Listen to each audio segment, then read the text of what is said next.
Hey there! Is today your first time here? Or maybe your first time in a while?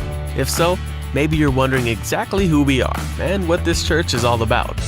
Well, we'd like you to know that we're a group of ordinary people who are on an amazing journey together, following Christ.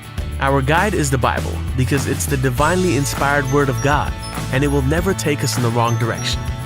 Along the way, we hope you'll see that we are welcoming and spiritually passionate, and that getting to know you is a big deal to us. We know that the road is rough sometimes, but we'll work really hard to bring you practical and relevant messages to equip and encourage you through life's ups and downs. We want you to know that we care about this community, and we believe that it's our job to make it a better place. So, no matter who you are or where you've been, we're glad you're here with us today, and we hope that you'll join us on our journey, following Christ and living out His plan for us. So, welcome to church.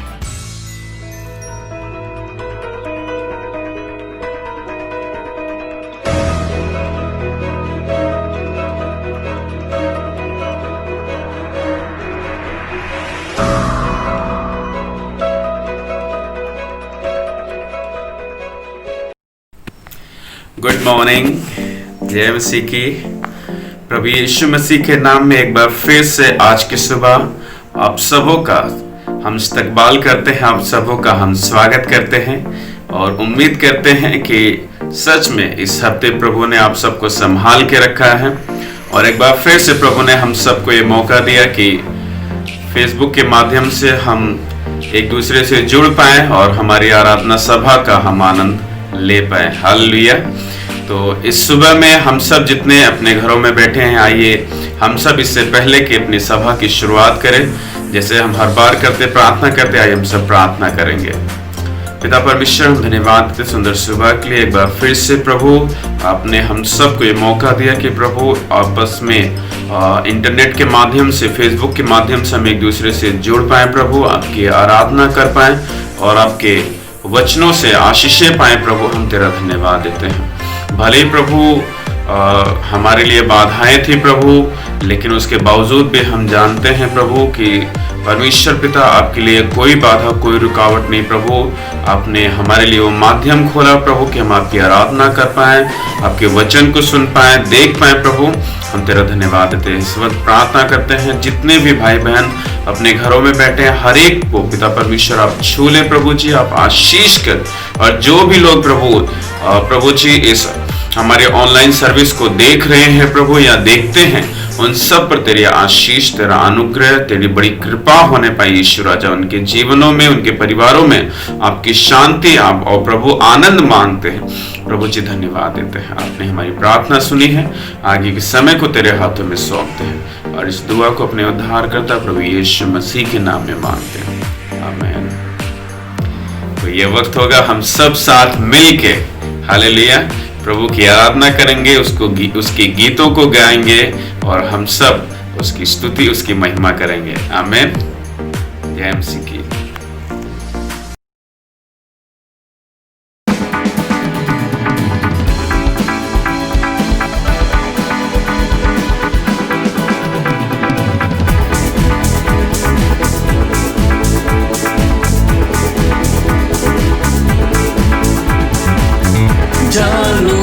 छुड़ाया उसने, उसके लहू से पाप धुले। जानू मैं मेरी शर्म उसने ले ली है, दर्द से शिफा दे दी है। जानू मैं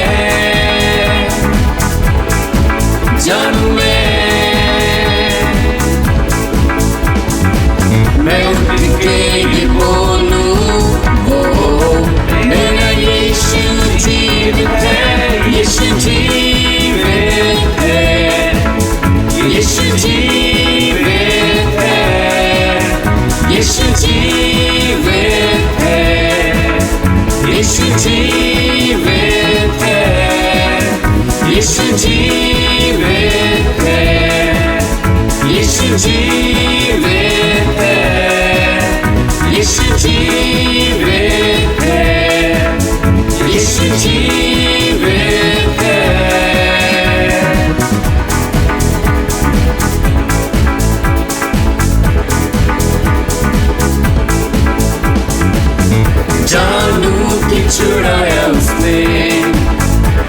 के लहू से पाप धुले जानू मैं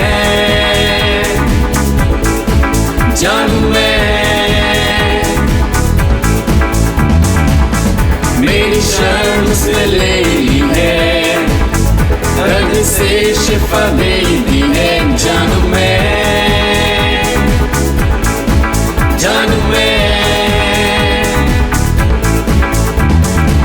मैं उठ के ये बोलूं ओ मेरा यीशु जीवित है, यीशु जीवित है, यीशु जीवित है, यीशु जीवित है, यीशु जीवित है, यीशु जीवित है, यीशु जीवित है, यीशु जीवित है, यीशु जीवित है।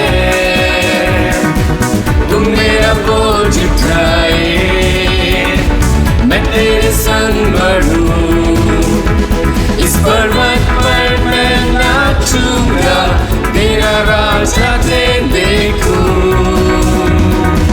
तुम मेरा बोझ उठाए मैं तेरे संग बढ़ूं, इस पर्वत पर मैं नाचूंगा, तेरा राजा दे देखूं। यीशु जीवित है, यीशु जीवित है, यीशु जीवित है, यीशु जीवित है, यीशु जीवित है, यीशु जीवित है, यीशु जीवित है, यीशु जीवित है, वो जीवित है।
भूल जाऊं कि मैं कौन हूँ, भूल जाऊं कि मैं कहाँ हूँ, भूल जाऊं कि मैं कौन हूँ, भूल जाऊं कि मैं कहाँ हूँ।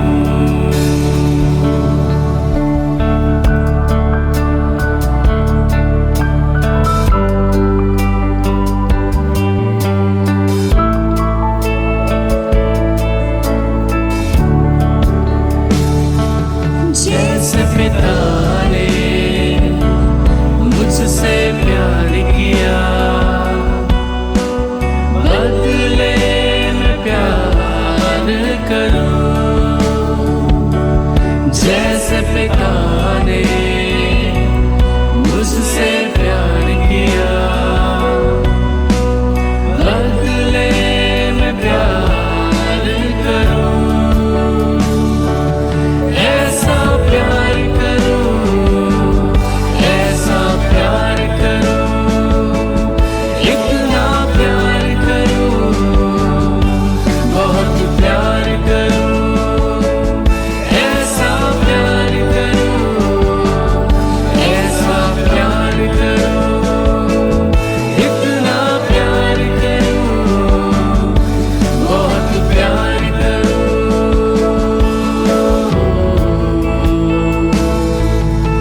भूल जाऊं कि मैं कौन हूँ, भूल जाऊं कि मैं कहाँ हूँ, भूल जाऊं कि मैं कौन हूँ, भूल जाऊं कि मैं कहाँ हूँ। ऐसा प्यार करूं, ऐसा प्यार करूं, इतना प्यार करूं, बहुत प्यार करूं।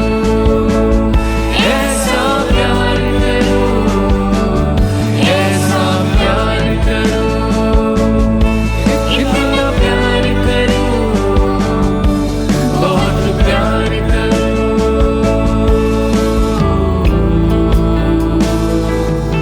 भूल जाऊं कि मैं कौन हूँ,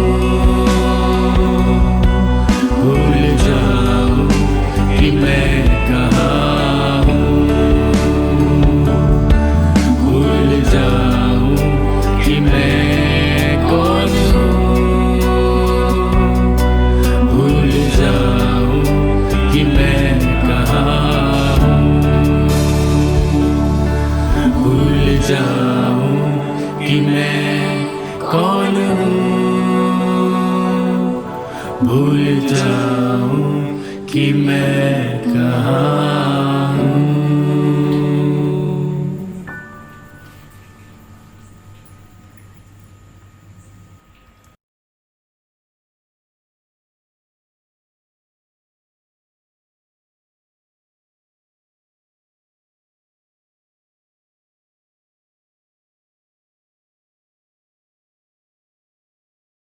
गुड मॉर्निंग आप सभी को। जय मसीह की। प्रभु यीशु मसीह के पावन नाम में आज की सुबह हम आप सबों का स्वागत करते हैं और मैं परमेश्वर पिता का धन्यवाद करता हूँ इस सुंदर समय के लिए कि उसने मुझे मौका दिया कि आप लोगों के बीच में खुदा के कलाम से भेंट के विषय में आपसे कुछ बातचीत कर सके, खुदा के कलाम से कुछ बांट सकें। तो मैं चाहूँगा मेरे साथ खोल लीजिएगा उत्पत्ति की पुस्तक, उसका 28वां अध्याय पद 20 से लेकर 22 तक आपके लिए पढ़ना चाहेंगे। जी हाँ, उत्पत्ति उसका 28 अध्याय पद 20 से लेकर 22 तक आपके लिए पढ़ना चाहेंगे। तब याकूब ने यह मन्नत मानी, यदि परमेश्वर मेरे संग रहकर मेरी यात्रा में मेरी रक्षा करे और मुझे खाने के लिए रोटी दे और पहनने के लिए कपड़ा दे और मैं अपने पिता के घर से कुशल क्षेम से लौट आऊं, तो यहोवा मेरा परमेश्वर ठहरेगा और यह पत्थर जिसका मैंने खंभा खड़ा किया है परमेश्वर का भवन ठहरेगा और जो कुछ तू मुझे दे उसका दशवांश मैं अवश्य ही तुझे दिया करूंगा। हालेलुया। तो यहाँ पर देखते हैं कि याकूब जो होता है वो परमेश्वर से एक रिक्वेस्ट करता है, एक निवेदन करता है, परमेश्वर से प्रार्थना करता है कुछ इस तरह से कि यदि परमेश्वर मार्ग में मेरी रक्षा करे, मुझे खाने के लिए भोजन दे, मुझे वस्त्र दे पहनने के लिए, मैं अपने पापा के घर अच्छे से चला जाऊँ, वहाँ से लौट आऊँ। मतलब हम लोग जैसे प्रार्थना करते हैं वैसे याकूब भी प्रार्थना कर रहा है, और प्रार्थना करने के बाद में वो ये मन्नत मांग रहा है कि यदि परमेश्वर मेरे इस निवेदन को स्वीकार करेगा तो मैं ऐसा करूंगा। हालेलुया। तो भेंट जो होती है वो भेंट क्या होता है? स्वेच्छा से होती है कि किसी चीज के लिए अगर हम किसी से हमने अगर कुछ निवेदन किया है, किसी बात के लिए हमने किसी से रिक्वेस्ट किया और वो हमारी उस रिस्पेक्ट को, उस रिक्वेस्ट को एक्सेप्ट कर लेता है और उस चीज़ को पूरा करते, तो हमारे अंदर खुशी होती और उस खुशी से हम उसके लिए कुछ ना कुछ करना चाहते। तो हमने हमेशा कई बार परमेश्वर से बहुत सी प्रार्थनाएं की, बहुत से निवेदन किए, और हम सब जानते इस बात को, परमेश्वर ने हमारी प्रार्थनाओं को, हमारे निवेदनों को सुना है। हालेलुया। और भजन संहिता 34 अध्याय के 8वें पद में लिखा है, परख कर देखो परमेश्वर यहोवा कितना भला है। तो यहाँ पर याकूब ने इस बात को परखा, परमेश्वर से प्रार्थना की और परमेश्वर ने इसकी प्रार्थनाओं को सुना, और बाइबल बताती है कि इसने परमेश्वर को दशवांश दिया। हालेलुया। तो हमें सिर्फ भेंट तक ही सीमित नहीं रहना है, हमें अपने जो परमेश्वर ने हमें आशीषें दी हैं, जो कुछ परमेश्वर ने हमें सुख दिया है, जो कुछ भी परमेश्वर ने हमें शांति दी है, समृद्धि दी है, उन सब के द्वारा भी हमें परमेश्वर की महिमा करना है। हम सब ने अपने जीवन में कहीं ना कहीं परमेश्वर को परखा है और इस बात को जाना है कि वाकई में परमेश्वर हमारे जीवन के लिए, हमारे परिवार के लिए भला परमेश्वर रहा है, और हम इस बात को जानते हैं आज भी वो भला परमेश्वर है और आगे भी भला रहेगा। तो हम जो भी भेंट परमेश्वर के सम्मुख लेकर के आते हैं, भेंट हमेशा स्वेच्छा से होती है, उदारता से होती है। किसी चीज के लिए जब हम प्रसन्न होते हैं, हालेलुया, भेंट हम किसको देते हैं? जिससे हम खुश होते हैं, जिससे हम प्रसन्न होते हैं, हम उसको भेंट देते हैं, ना कि जिससे हम नाराज होते हैं, जिसने मुझे गुस्सा दिलाया है या जिसने मुझे मारा पीटा है, हम उसको कभी भेंट नहीं देंगे। लेकिन जिसने मुझे खुश किया है, जिससे मेरा मन प्रसन्न है, मैं उसको जरूर भेंट दूंगा और जरूर उसको कुछ ना कुछ उपहार में दूंगा। तो वैसे परमेश्वर ने हमारे जीवन में बहुत सी भलाइयां, बहुत से उपकार किए हैं, और ये हम सब के लिए भी आनंद का विषय है कि हम परमेश्वर के लिए उदारता से, प्रसन्नता के साथ, खुशी के साथ परमेश्वर को भेंट चढ़ा सकें, ताकि परमेश्वर का हृदय आनंदित हो। क्योंकि एक छोटा बच्चा जब अपने पिता को कुछ देता है, उसका पिता उसके लिए अगर बिस्किट लेके आता है, चॉकलेट लेकर के आता है, और वो छोटा बच्चा खाता रहता है, जब अपने पापा को देता है तो पापा उससे कितना खुश होता है। हालेलुया। तो वैसे पर जो कुछ भी आज हमारे पास है, या हम जो कुछ भी है, सब परमेश्वर ने हमें दिया है, और जब वापस हम परमेश्वर को देते हैं तो उसके हृदय को भी आनंद पहुंचता है, उसके हृदय को भी खुशी मिलती है। हालेलुया। तो इस वचन के द्वारा हमने ये देखा कि याकूब ने परमेश्वर से प्रार्थना करके उसे परखा, परमेश्वर को जाना, और ये पाया कि परमेश्वर भला परमेश्वर है। हम सब ने भी अपने जीवन में परखा है, परमेश्वर को जाना है, वो भला परमेश्वर है। और आज की सुबह भी हे मेरे भाइयों बहनों, मैं आपको उत्साहित करता हूं कि अपने जीवन के हर एक क्षेत्र से परमेश्वर को परखिए, और इस बात को आप जानने पाएंगे कि परमेश्वर भला परमेश्वर है। हालेलुया। तो प्रभु आप सबको आशीष दे। आप सभी को जय मसीह की।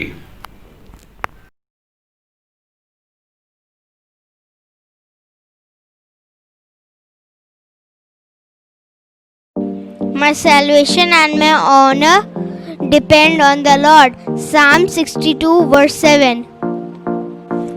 Turn to Lord and deliver me and save me. यहोवा का भय मानना बुद्धि का मूल है। प्रभु यहोवा मेरी सहायता करता है, इस कारण मैंने संकोच नहीं किया। यशाया 50 का 7। Praise the Lord everyone. Now the Bible words. Heal me, O Lord, and I shall be healed. For he who exalts himself will be humbled, and he who humbles himself will be exalted. Luke chapter 14 verse 11. Praise the Lord. आइए एक साथ मिलकर जिन बच्चों ने Bible का पद सुनाया उनके लिए प्रार्थना करें। धन्यवाद करते हैं प्रभु, सुंदर दिन के लिए आपने हर एक को संभाले रखा। हम आपके चरणों में आते हैं प्रभु, इन बच्चों को आपके हाथों में सौंपते हैं प्रभु जी। विनती करते हैं परमेश्वर इन्हें सुरक्षित रखिए, संभाले रखिए, हर एक को अपनी महिमा के लिए इस्तेमाल कीजिए प्रभु जी। हर एक के जीवन में परमेश्वर बहुत ताज से परमेश्वर पिता आशीषें मांगते प्रभु जी, उन्हें दीजिए, इन्हें ज्योति के समान उज्जवल कीजिए परमेश्वर, हर जगह पे, हर एक क्षेत्र में आगे बढ़ सके प्रभु जी। उनके घरानों में आपके आशीषें मांगते परमेश्वर पिताजी, इनके जीवन में आपका भय मांगते प्रभु, आपकी अगुवाई मांगते, हर एक को आपके हाथों में सौंपते खुदावन। उनके संग होइए, इनकी सहायता मदद कीजिए परमेश्वर पिता। धन्यवाद के साथ कि हमने जो मांगा हमें मिला, इस प्रार्थना विनती को अपना उद्धार करता प्रभु यीशु मसीह के नाम से मांगते हैं, आमीन। ये समय होगा परमेश्वर के वचन का, अपने हृदय को तैयार कीजिए क्योंकि आज के दिन परमेश्वर आप में से हर एक से बात करेगा। Praise the Lord.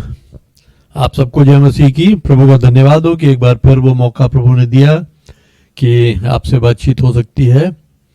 प्रभु का धन्यवाद हो कि उसने पिछले सप्ताह हम सबको सुरक्षित रखा और अपनी आशीषों से भरपूर किया और इस समय दिया है कि आज फिर हम उसकी आराधना में उपस्थित हुए हैं। आशा करता हूं आराधना में आपने आशीष पाई होगी और आप प्रभु के साथ आत्मा में जुड़ सके होंगे। आज के लिए जो वचन मैं शेयर करना चाहता हूं आपके साथ वो है भजन संहिता 118 और उसका 24वां पद। जबूर 118 उसकी 24वीं आयत, साम 118 वर्स 24। आज का दिन यहोवा ने बनाया है, हम इसमें मगन और आनंदित हो। This is the day that the Lord has made, that we rejoice in it and be glad in it. क्या आप इस बात को सचमुच मानते हैं कि आज का दिन परमेश्वर ने बनाया है? ठीक है, ये आप मानते होंगे, लेकिन जो दूसरा हिस्सा इसका है, उसने आज का दिन इसलिए बनाया है, उसने आज का दिन हमें इसलिए दिया है कि हम इसमें मगन हों और आनंदित हों। क्या आप मेरे साथ आमीन बोल सकते हैं? क्या आज वाकई आप मगन हैं, आनंदित हैं, खुश हैं? अगर आज के दिन के लिए आप ये कहते हैं कि आज का दिन यहोवा ने बनाया है और मैं इसमें मगन हूं, मैं इसमें आनंदित हूं, कल के दिन के लिए आप क्या कहेंगे? आने वाले कल, जब कल का दिन आएगा, तब आप क्या कहेंगे? क्या फिर आप यही कह पाएंगे कि आज का दिन परमेश्वर ने बनाया है, आज का दिन खुदा ने बनाया है कि मैं इसमें मगन हूं और इसमें खुश रहूं, इसमें शादमान हूं, इसमें आनंदित हूं? या कल जो बीत गया, क्या बीते हुए कल में आपने कहा कि आज का दिन परमेश्वर ने बनाया है और मैं इसमें मगन हूं, आनंदित हूं? क्या कल आप मगन और आनंदित थे? क्या आज आप वाकई मगन और आनंदित हैं? क्या कल आप वाकई मगन और आनंदित होंगे? जब आपके जीवन में अच्छे दिन होते हैं, यानी आपको किसी तरह की कोई परेशानी नहीं है, कोई फिक्र नहीं है, कोई चिंता नहीं है, कोई बीमारी नहीं है, कोई तनाव नहीं है, उस दिन तो हम बड़ी आसानी से ये बात कह लेते हैं कि आज का दिन यहोवा ने बनाया है कि मैं इसमें मगन हूं और आनंदित हूं। लेकिन क्या जिस दिन आप बीमार होते हैं या किसी परेशानी में होते हैं, किसी तकलीफ में होते हैं, या आप पर चिंताओं का कुछ बोझ होता है, क्या उस दिन आप ये कह सकते हैं कि आज का दिन यहोवा ने बनाया है कि मैं इसमें मगन हूं और आनंदित हूं?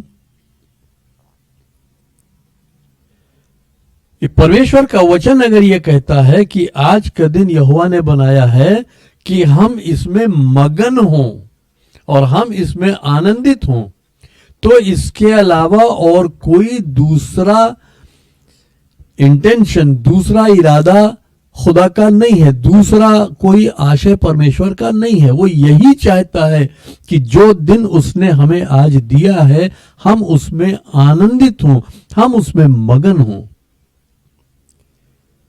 क्यों न परिस्थितियां कुछ भी हों, आज का दिन हम उसकी उपस्थिति में मगन हों और आनंदित हों।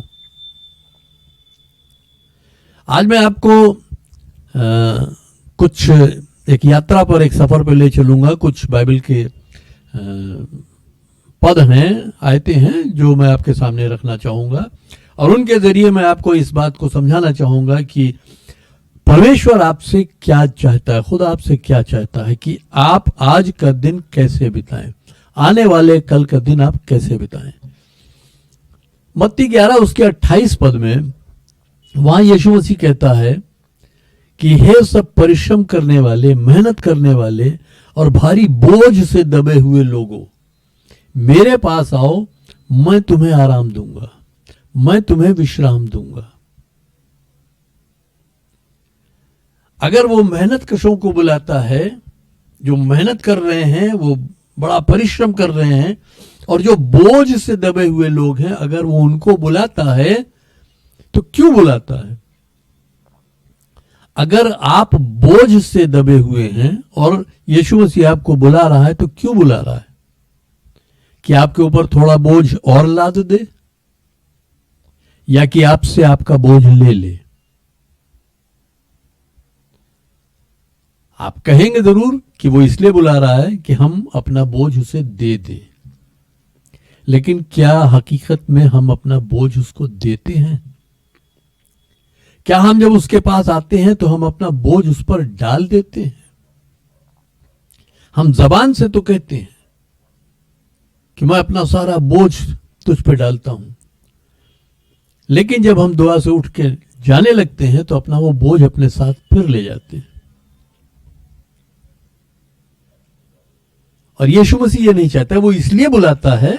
हमें आराम कब मिलेगा? अगर हमारे सर पे एक भारी बोझ लदा हुआ हो तो हमें आराम कब मिलेगा? अगर उस बोझ को बढ़ा दिया जाए तो आराम मिलेगा, या वो बोझ हटा दिया जाए तो आराम मिलेगा? तो यीशु मसीह आराम देने के लिए बुलाता है, तो वो ये कहता है कि अपना बोझ मुझ पे डाल दो। बाइबल हमें कई जगहों पर यह बात बताती है कि अपना बोझ हम खुदा पर, परमेश्वर पर डाल दें। तो वो ये चाहता है कि आज आपके ऊपर अगर कोई भी बोझ है, किसी भी तरह का बोझ है, तो वो आप यीशु मसीह को दे दें। जैसे जब आप बीमार होते हैं और खुदा न करे अगर आपको अस्पताल में भर्ती होना पड़ता है, तो आप अपना इलाज अपनी मर्जी के मुताबिक नहीं करते हैं। आप अपने आप को उस डॉक्टर के हाथ में दे देते हैं कि अब जो कुछ करेगा वो करेगा। वो अगर आपको इंजेक्शन लगाता है तो आप खामोशी से इंजेक्शन लगवा लेते हैं। वो अगर आपको दवाइयाँ देता है, आप खामोशी से दवाइयाँ खाते हैं। वो अगर कहता है आपका ऑपरेशन करना पड़ेगा, आप कहते हैं ठीक है। तो आप अपना बोझ उस डॉक्टर को दे देते हैं। क्या वो डॉक्टर यीशु मसीह से बड़ा है? आप अपना बोझ यीशु मसीह को क्यों नहीं दे पाते? आप ही नहीं, हम सब की बात है। मैं किसी व्यक्ति विशेष के लिए नहीं कह रहा हूं, किसी खास शख्स के लिए नहीं कह रहा हूं, लेकिन एक जनरल बात है कि हम अपना बोझ उसको नहीं दे पाते, क्योंकि हमें उस पर भरोसा नहीं होता है। बिना भरोसे के हम अपना बोझ किसी को नहीं दे सकते। और हम सब अपनी जिंदगी में कुछ न कुछ फालतू बोझ ढोते रहते हैं, जिसकी कोई जरूरत नहीं है ढोने की, हम वो बोझ ढोते रहते हैं। नतीजा क्या होता है कि हमारा जो आनंद है, हमारी जो खुशी है, वो काफूर हो जाती है, वो गायब हो जाती है, क्योंकि हम जबरदस्ती बोझ अपने ऊपर लाद लेते हैं। और यीशु मसीह यहां कहता है, मेरे पास आओ, मैं तुम्हें विश्राम दूंगा, मैं तुम्हें आराम दूंगा। और जो फालतू बोझ हम ढोते हैं वो फिक्रों का बोझ है, वो चिंताओं का बोझ है। चिंता करके हम कुछ भी नहीं कर सकते हैं, लेकिन फिर भी हम उस बोझ को ढोते रहते हैं। और परमेश्वर ये चाहता है कि हम अपनी चिंताएं उस पर डाल दें। तो अगर आज आपके पास कोई बोझ है,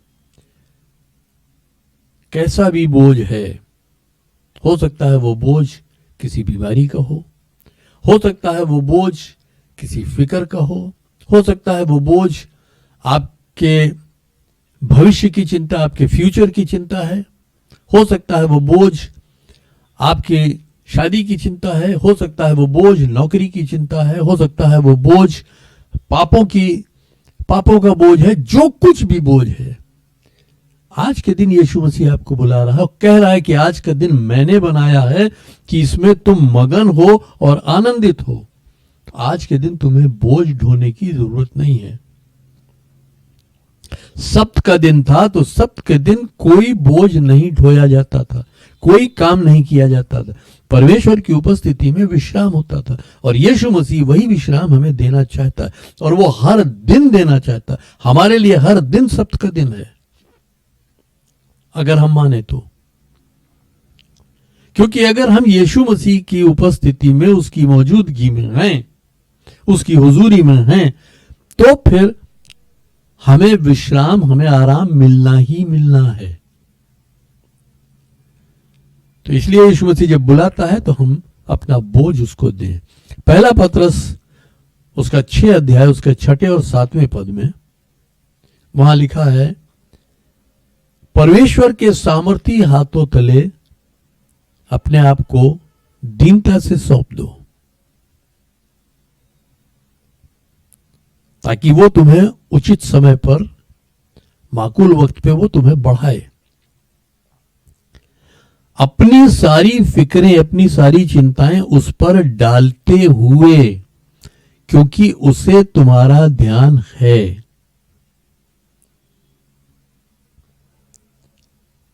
फिर भी हम अपनी फिक्रें अपने ऊपर ही ढोते रहते हैं और अपनी फिक्रों को हम उस पर नहीं डालते। और कुछ हालात ऐसे थे कि एक वक्त मेरे साथ भी ऐसा हुआ कि मैं बहुत ज्यादा परेशान था, फिक्रों में था। हालांकि भरोसा मेरा मसीह पर है, लेकिन क्योंकि हालात ऐसे थे मैं फिक्र कर रहा था। फिर मैंने जब दुआ की, मैंने अपनी सारी फिक्रें यीशु मसीह पर डाली और मैंने यही एक वचन दोहराया कि प्रभु, लिखा है कि तुझे मेरा ध्यान है, इसलिए मैं अपनी ये सारी फिक्रें तुझ पर डाल रहा हूं। कैसे क्या होगा मुझे नहीं मालूम है, लेकिन तेरे पास हर बात का हल है, ये मुझे मालूम है।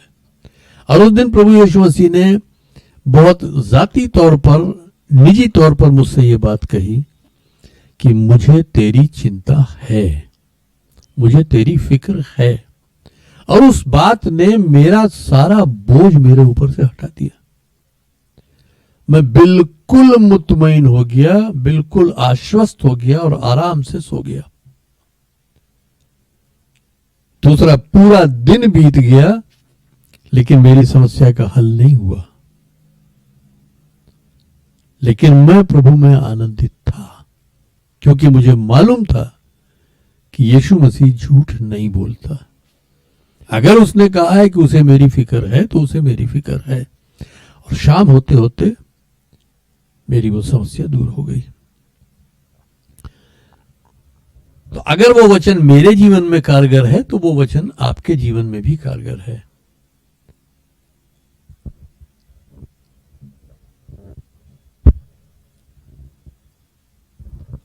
अगर आप हो सकता है ये कहें कि अगर उसको हमारी फिक्र है और अगर वो ये चाहता है कि हम फिक्रों में न जिएं, अगर वो ये चाहता है कि हम चिंता मुक्त रहें, तो फिर क्यों नहीं वो हमारी परिस्थितियों को बदल देता है?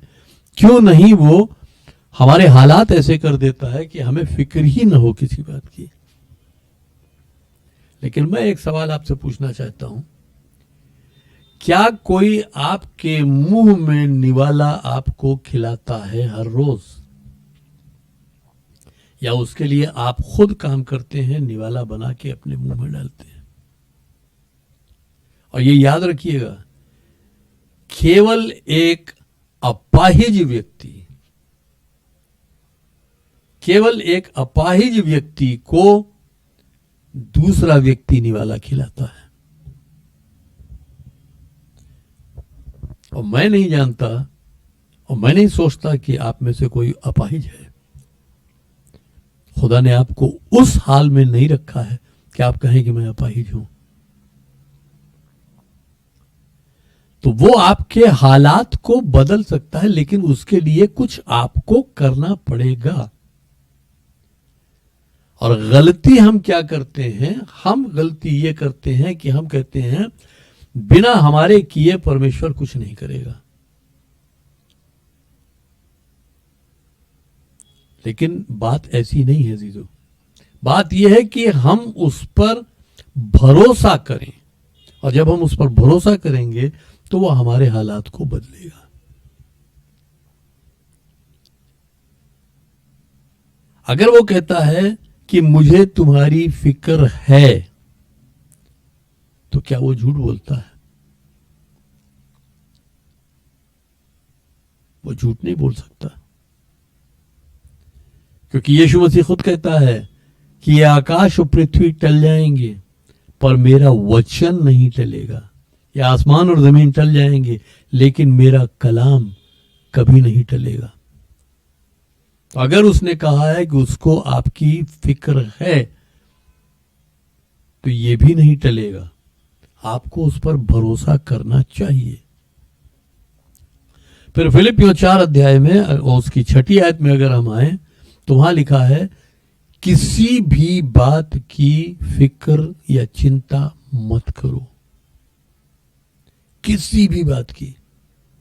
आज आपकी जिंदगी में जो फिक्रें हैं, आज जो चिंताएं आपके ऊपर हैं, उनके लिए वचन ये कहता है उन बातों की फिक्र मत करो।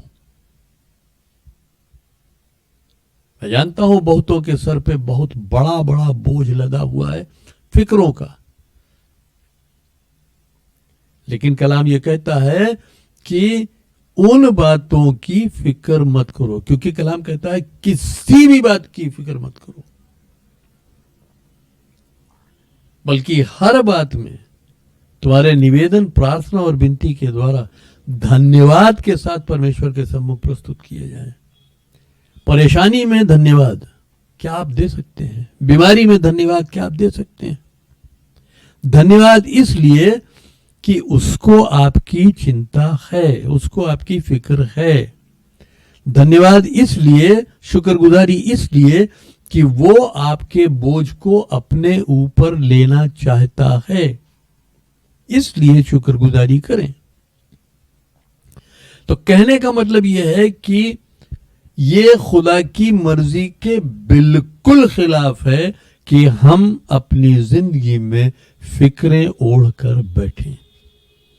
हमारा चिंता करना ये परमेश्वर की इच्छा के बिल्कुल विरुद्ध है। और जो कुछ परमेश्वर की इच्छा के विरुद्ध है वो आज्ञाकारिता हो सकती है या अनाज्ञाकारिता।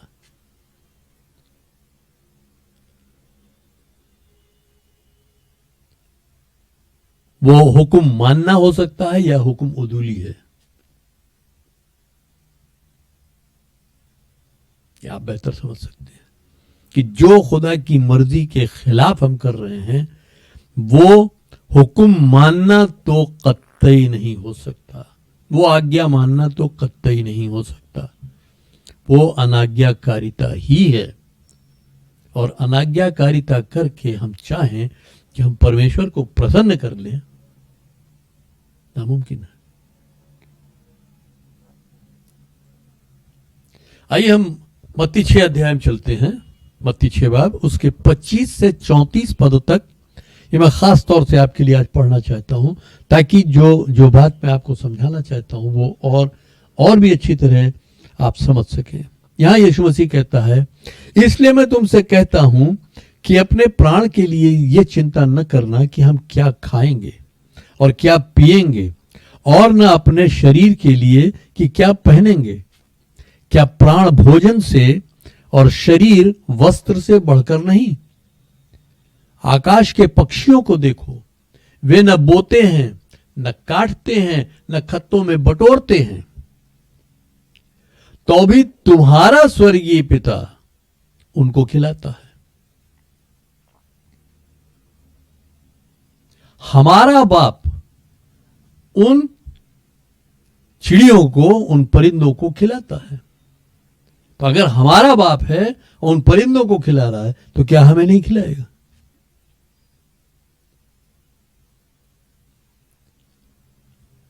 क्या तुम उनसे अधिक मूल्य नहीं रखते? क्या तुम्हारी कीमत उन परिंदों से ज्यादा नहीं है? तुम में कौन है जो चिंता करके, फिक्र करके अपनी आयु में, अपनी उम्र में एक घड़ी भी बढ़ा सकता है? फिक्र करके आप क्या बढ़ा सकते हो? फिक्र करके आप क्या कर सकते हो? अगर आपके बाल सफेद हो रहे हैं तो क्या फिक्र करके आप उनको काला कर लोगे? अगर आपका कद 5 फुट 8 इंच है तो क्या फिक्र करके आप उसको 5 फुट 9 इंच कर लोगे?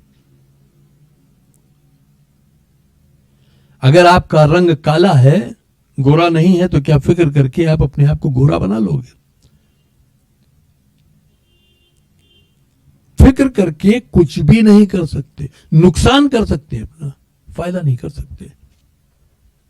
तो क्या तुम्हारी कीमत उन परिंदों से ज्यादा नहीं? तुम में कौन है जो चिंता करके अपनी अवस्था में एक घड़ी भी बढ़ा सकता है? और वस्त्र के लिए, यानी कपड़े के लिए क्यों चिंता करते हो? जंगली शोषणों पर ध्यान करो कि वे कैसे बढ़ते हैं। वे न तो परिश्रम करते हैं न काटते हैं। तो भी मैं तुमसे कहता हूं कि सुलेमान भी, जो सबसे अमीर राजा हुआ, सुलेमान भी अपने सारे वैभव में, जब वो अपने पूरे जलाल में था, पूरी मैजेस्टी में था, उस समय वो भी उनमें से किसी के समान कपड़ा पहने हुए, वस्त्र पहने हुए न था। यानी वो खूबसूरती उसके कपड़ों में नहीं थी जो इन जंगली फूलों के अंदर होती है। इसलिए जब परमेश्वर मैदान की घास को, जो आज है और कल भाड़ में झोंकी जाएगी, ऐसा सुंदर वस्त्र पहनाता है, तो हे अल्प विश्वासियों,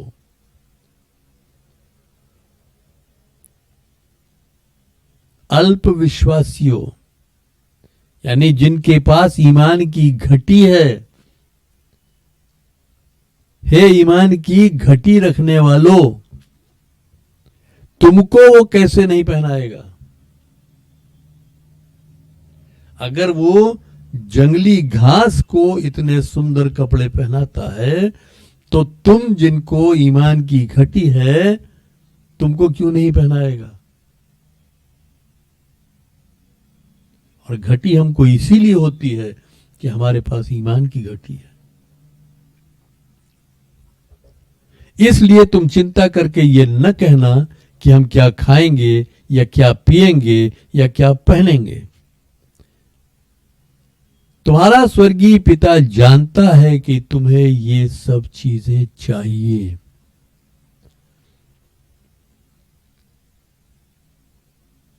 जब माँ बाप अपने बच्चों के लिए जानते हैं कि बच्चों को क्या चाहिए, तो बच्चों को फिक्र करने की जरूरत नहीं है, और बच्चे फिक्र करते भी नहीं है। उन्हें तो जब जो जरूरत होती है वो माँ बाप से मांगते हैं, हमें ये चाहिए।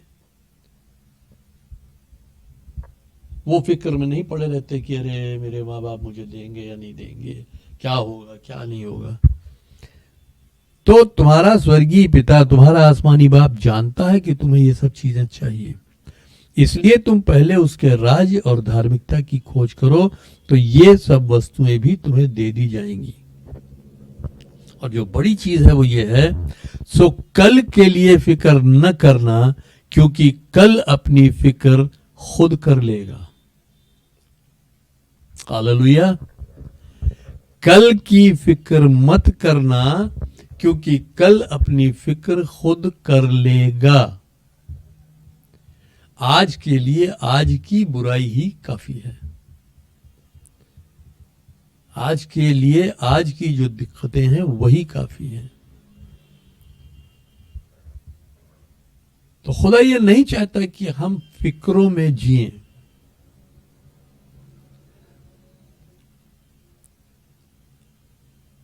Don't be worried about future. भविष्य के लिए चिंता मत करें। और हम सब जो चिंता करते हैं तो भविष्य की ही करते हैं, क्योंकि इस पल जो है हम उसकी चिंता नहीं करते हैं, आने वाले पल के लिए हम चिंता करते हैं। तो भविष्य के लिए, फ्यूचर के लिए बिल्कुल भी फिक्र न करें। क्या भविष्य आपके हाथ में है? क्या फ्यूचर आपके हाथ में है? Do you hold the future in your hands? क्या आप भविष्य जानते हैं? Do you know your future?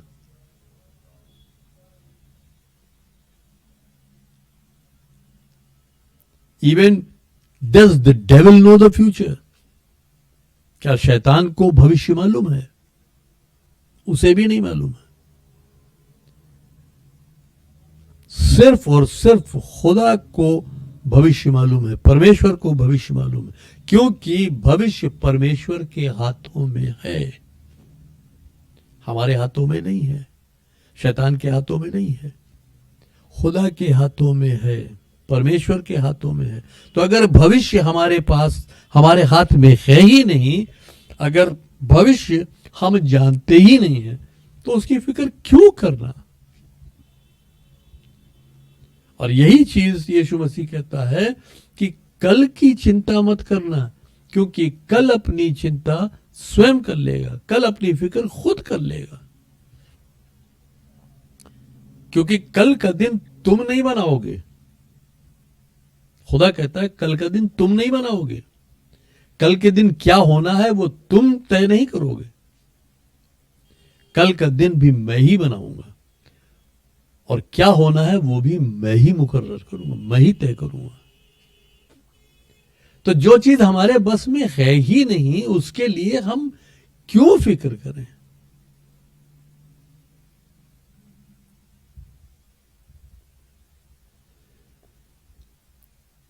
वो ये चाहता है कि हम आज में जिए, क्योंकि हम आज में जिएंगे तो जो वक्त हमारे पास है हम उसका इस्तेमाल करेंगे, और अगर हम आज में जिएंगे तो हम कल की फिक्र नहीं करेंगे। और वो ये चाहता है कि हम आज में जिए, और वो भी कैसे जिए? आनंद के साथ, मगन रहते हुए, परमेश्वर में मगन रहें, परमेश्वर में आनंदित रहते हुए हम आज का दिन जिए। चिंताओं को अपने पास मत आने दीजिए, मत पटकने दीजिए। हमारी सबसे बड़ी दुश्मन चिंताएं हैं।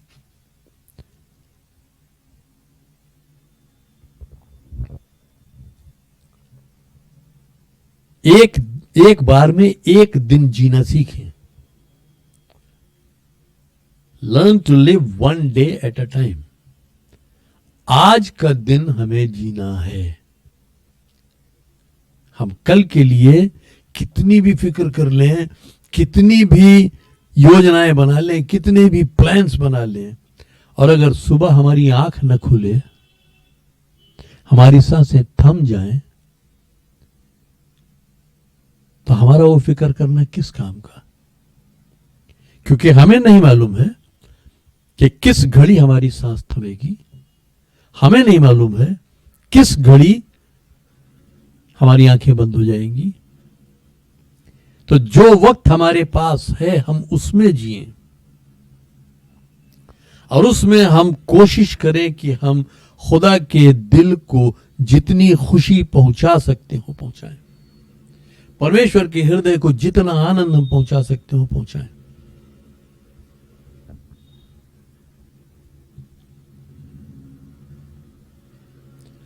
परमेश्वर ने वायदा किया है कि वो ना हमें छोड़ेगा ना हमें भूलेगा,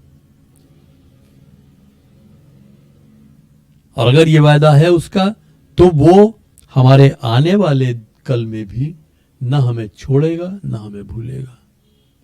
वो आने वाले परसों में भी हमें न छोड़ेगा ना हमें भूलेगा। वो आज भी ना हमें छोड़ेगा ना हमें भूलेगा, क्योंकि उसने जो वायदा किया है वो उस वायदे को पूरा करता है। तो जिस बात को आप जानते ही नहीं, जो आपके हाथ में है ही नहीं, उसके लिए फिक्र करना समझदारी है या बेवकूफी है? जवाब आपके पास है कि जो हमारे हाथ में ही नहीं है, जिस पर हमारा हक ही नहीं है, जिसके बारे में हमें कुछ जानकारी ही नहीं, हम जानते ही नहीं, और उसके बारे में अगर हम फिक्र करते हैं तो ये अक्लमंदी है या बेवकूफी है? ये फैसला मैं आपके ऊपर छोड़ता हूं। मेरा किसी को किसी तरह से लज्जित करने का, बेइज्जत करने का कोई मकसद नहीं है।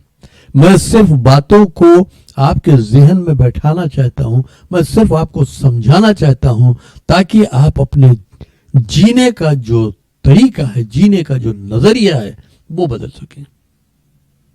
क्योंकि जिस नजरिए से आप जीते चले आए हैं, अलावा इसके कि आपने अपने आप को छलनी किया हुआ है, और कुछ नहीं मिला आपको। क्योंकि आप हर छोटी बड़ी बात की फिक्र में दबे रहते हैं। इंसान 90% से ज्यादा अननेसेसरी, अनवांटेड बोझ अपने ऊपर लादे रहता है।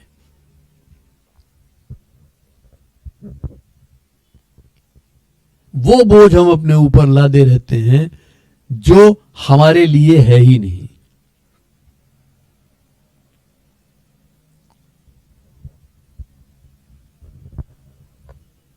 तो इसलिए कल की फिक्र करके बेवकूफ न बने। और शैतान यही चाहता है कि हम बेवकूफी में ही जीते रहें। इसीलिए वो हमको फिक्रों में ढकेलता है, ताकि हमारी खुशी वो चुरा ले जाए।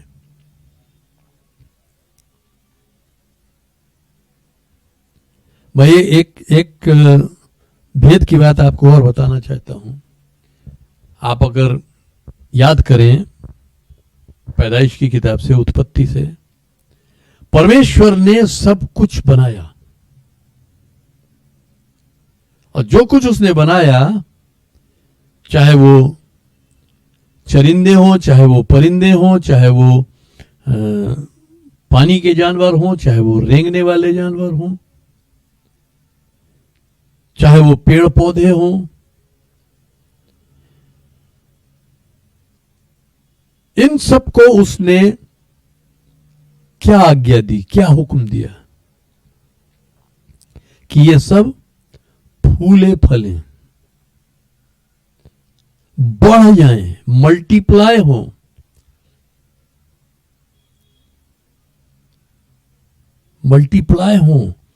और भर जाएं सारे में। खुदा ने अपनी पैदा की हुई हर चीज को ये आशीष दी कि ये मल्टीप्लाई हो। तो जो बरकतें वो आपको देता है, जो आशीषें वो आपको देता है, जो कुछ खुदा की बरकत आपके पास अभी है, it is also blessed to multiply. वो भी मल्टीप्लाई होने के लिए, यानी बढ़ने के लिए आशीषित है। तो मत फिक्र करिए कि क्या होगा, कैसे होगा। खुदा ने जो कुछ बनाया, परमेश्वर ने जो कुछ बनाया, उसको उसने आशीष दी कि फूलो फलो और पृथ्वी में भर जाओ।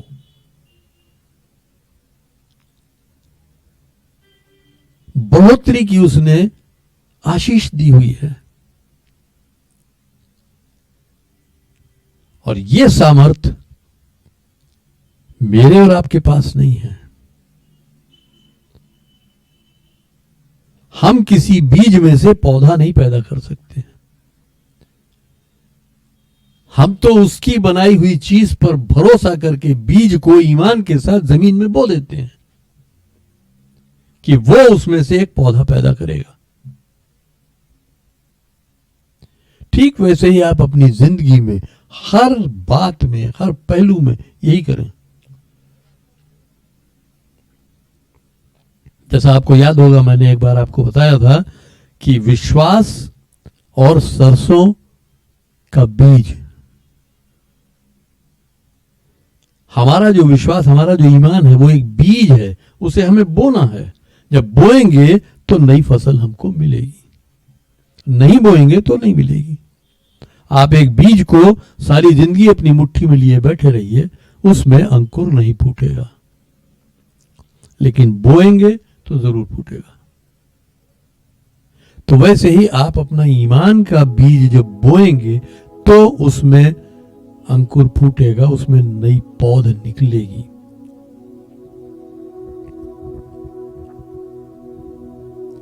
एक सवाल और आपसे पूछना चाहता हूं, क्या सचमुच आपको ये यकीन है कि खुदा आपसे प्यार करता है?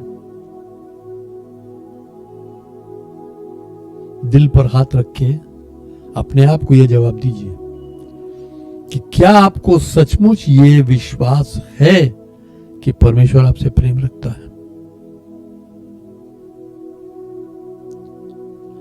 अगर वो आपसे प्रेम रखता है तो क्या वो आपके लिए सब कुछ नहीं करेगा? क्या वो आपकी दिक्कतों को, आपकी समस्याओं को, आपकी प्रॉब्लम्स को आपसे दूर नहीं करेगा? क्या वो आपके रास्तों को आसान नहीं बनाएगा? क्या वो आपको बरकतें, आशीषें नहीं देगा?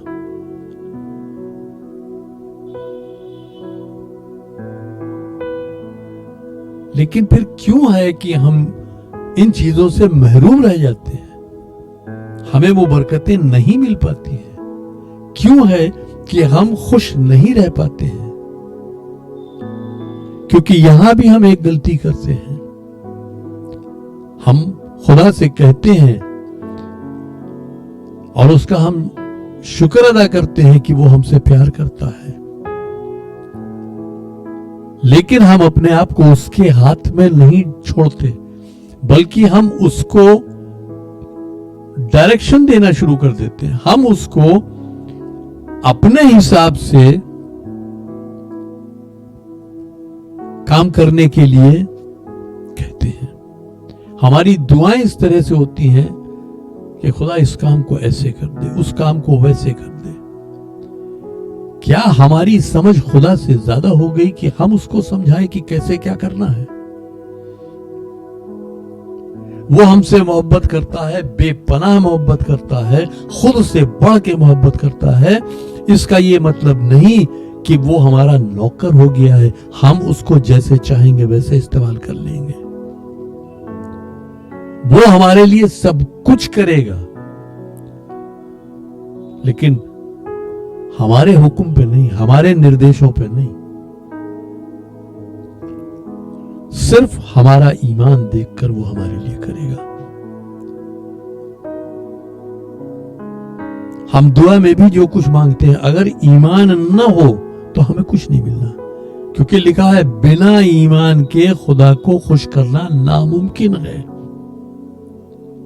विश्वास बिना परमेश्वर को प्रसन्न करना अनहोना है। हम उसको प्रसन्न नहीं कर सकते। अगर हमारे पास विश्वास नहीं है तो हम परमेश्वर को प्रसन्न नहीं कर सकते। जिसको किसी बात की घटी नहीं है, तो अगर हमारे पास विश्वास नहीं है तो हम अपने आप को कैसे प्रसन्न रख पाएंगे? वो नामुमकिन है। तो जब हम उस पर भरोसा करते हैं, वो हमारे लिए सब कुछ करने को तैयार है। और यही एक तरीका है कि वो हमारे लिए सब कुछ करता है, और दूसरा कोई तरीका नहीं है। हम अपने तरीके से अगर चाहें कि खुदा हमारे लिए सब कुछ कर दे, नहीं हो सकता। और मैंने इस चीज को बहुत अच्छी तरह समझा है। और मैं अगर अपनी कोई ख्वाहिश उसके सामने, अपनी कोई इच्छा उसके सामने प्रार्थना में रखता हूं, तो यही कहता हूं कि प्रभु, ये मेरी इच्छा है, लेकिन मैं ये भी जानता हूं कि मेरी बुद्धि तेरी बुद्धि के आगे कहीं नहीं ठहरती। मेरी इच्छा मैं तुझे बता रहा हूं, लेकिन चाहता ये हूं कि तेरी इच्छा मेरी जिंदगी में पूरी होने पाए। तू अपने तरीके से काम कर। मेरी परेशानियों को तू जानता है, मेरे दुआ के हर मजमून को तू जानता है। प्रार्थना का हर एक विषय उसे मालूम है, लेकिन हम अपने हिसाब से उसको चलाना चाहते हैं, जबकि वो साफ कहता है कि मेरे विचार और तुम्हारे विचार एक से नहीं, और न तुम्हारी चाल मेरी चाल एक सी है। क्योंकि मेरे विचार और तुम्हारे विचार, मेरी चाल और तुम्हारी चाल में आसमान और जमीन का फर्क है। तो मैं उसको यही कहता हूं कि देख, जो मेरे दिमाग में जो बात है, मेरे जो विचार हैं, मेरे जो ख्यालात हैं, और मेरी जो योजना है, मेरी जो इच्छा है, वो ये है। लेकिन तू अपने विचार प्रकट कर, तू अपनी इच्छा प्रकट कर, और अपनी चाल में मुझे ले। मैं अपनी चाल में तुझे नहीं लेना चाहता, अपनी चाल में तू मुझे ले। और यही एक तरीका है कि वो आपको हर तरह से आशीषित करेगा, हर तरह से बरकतों से मामूर करेगा। जिस दिन हम उस पर ये भरोसा करना सीख जाएंगे। तो आज के लिए सिर्फ इतना कि फिक्र मत करें, ये खुदा की मर्जी के खिलाफ है, ये उसकी हुक्म उदूली है, ये अनाज्ञाकारिता है। अगर हम चिंताएं ढोते हैं तो ये अनाज्ञाकारिता है, और अनाज्ञाकारिता से हम परमेश्वर को प्रसन्न नहीं कर सकते।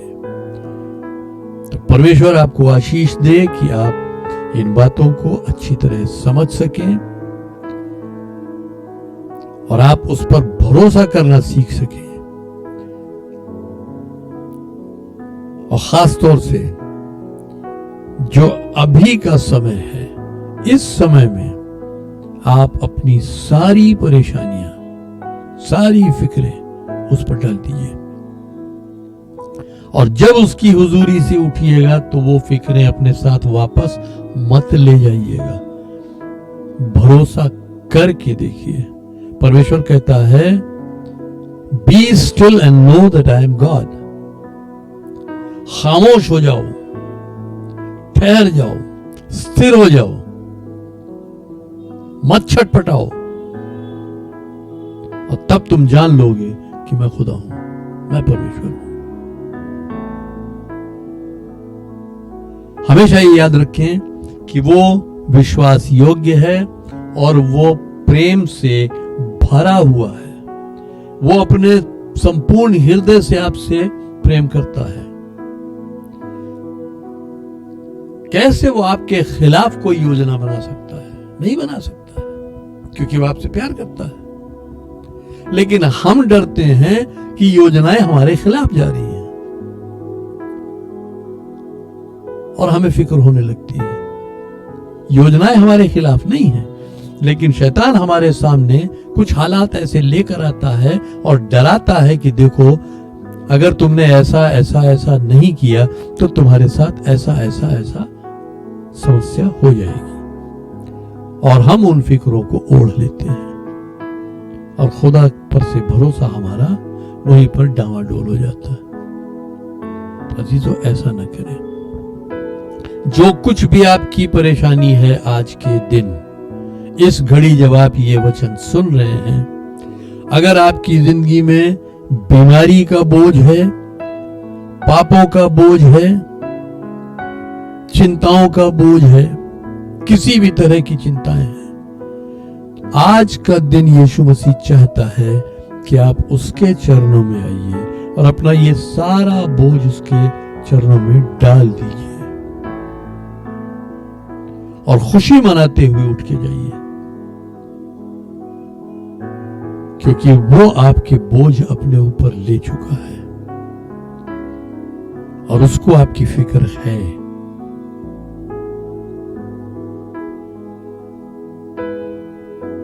तो मैं यकीन करता हूं कि आज आप अपने हर तरीके के बोझ से, फिक्रों से छुड़ाए गए हैं। और मैं इसके लिए दुआ करना चाहूंगा, खास तौर से हर उस शख्स के लिए जो किसी भी तरह के बोझ से दबा हुआ है। आइए हम दुआ करेंगे। प्रेमी पिता परमेश्वर, तेरा धन्यवाद हो इस समय के लिए, तेरे इस अद्भुत वचन के लिए जिसने हमें एक बल दिया है। और इस समय मेरी ये विनती है हर उस सुनने वाले शख्स के लिए जो किसी भी तरह के बोझ से दबा हुआ है, उसके हृदय से बात कर कि वो अपना बोझ इसी घड़ी प्रभु यीशु मसीह तेरे चरणों में डाल सके। तो उसके बोझ को इसी घड़ी उसके ऊपर से उतार दे प्रभु, और उसे स्वतंत्र कर। यदि वो बीमारियों का बोझ लेकर आया है तो हर उस बीमारी को हम प्रभु यीशु मसीह के नाम से आज्ञा देते हैं, इसी घड़ी उसके जीवन से निकल जाए और वो इसी घड़ी चंगाई पाए। अगर वो फिक्रों का बोझ लेकर आया है, उन सारी फिक्रों को हम बांध कर यीशु मसीह का आज्ञाकारी बनाते हैं, ताकि वो शख्स इसी घड़ी अपने दिल में सुकून पाए और आनंद पाए। हाँ प्रभु, हर एक को जो जैसी भी विनती, जैसा भी निवेदन तेरे सामने लेकर आया है, उसके इस निवेदन को इसी घड़ी सुन ले प्रभु, और उनकी समस्याओं को, उनकी फिक्रों को, उनके बोझों को उनसे दूर कर और उन्हें आजाद कर, ताकि वो उस आजादी को अनुभव कर सके जो प्रभु यीशु मसीह तुझ में हमें मिलती है। और हर एक को आशीषित कर, हर एक को अपने लहू में ढांप ले प्रभु, अपने दाहिने हाथ से थाम कर हर एक की अगुवाई कर और हर एक को आशीषित कर, प्रभु यीशु मसीह के नाम से, आमीन। अब हमारे प्रभु यीशु मसीह का अनुग्रह, परमेश्वर पिता का प्रेम और पवित्र आत्मा की सहभागिता हम सब के साथ अब से सदा तक होती रहे, आमीन।